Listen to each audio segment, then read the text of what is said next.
GB News. Who is the most dangerous man in the world? Vladimir Putin? Kim Jong-un? Well, I would happily add Canadian Prime Minister Justin Trudeau to that list. This is a man who has, in recent weeks, entirely disregarded the fundamental principles of a free Western democracy. Notwithstanding the absurd and draconian COVID measures that we've seen in Canada, for which a colossal economic, societal and public health price will be paid, his reaction to a peaceful demonstration has come straight out of a dictator's playbook.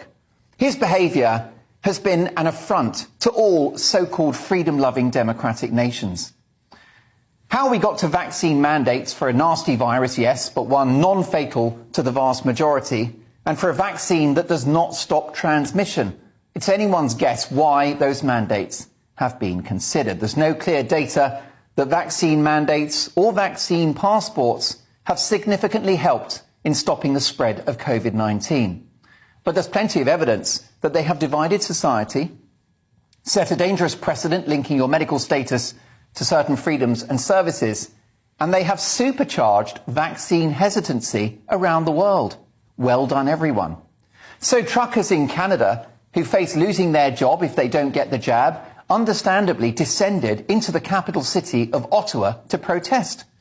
Unilateral measures like lockdowns, school closures, mask and vaccine mandates, these are not normal mechanisms by which governments are supposed to govern. This is your regular reminder on this programme that none of this is normal. And not much of it makes any sense to me either. Covering people's faces, locking healthy people up, keeping them at home, stopping them from going out and making a living, jabbing people against their will, which is effectively what happens if you threaten their job. These are all ideas alien to any free and democratic nation. In fact, they have direct echoes with the Chinese Communist Party, an evil regime which looks set to eventually dominate the world if they don't already. Thanks, in part, to the pathetic cultural, political, diplomatic, strategic, economic and military surrender of the West. A crisis reveals who you are and it reveals your values. The handling of the truckers' demonstration has unmasked the blackface-loving Canada Prime Minister Justin Trudeau. Now, I won't show you the blackface photos of this man in his youth. They are too offensive.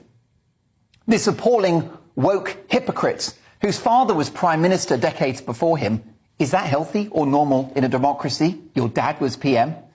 This is a man who has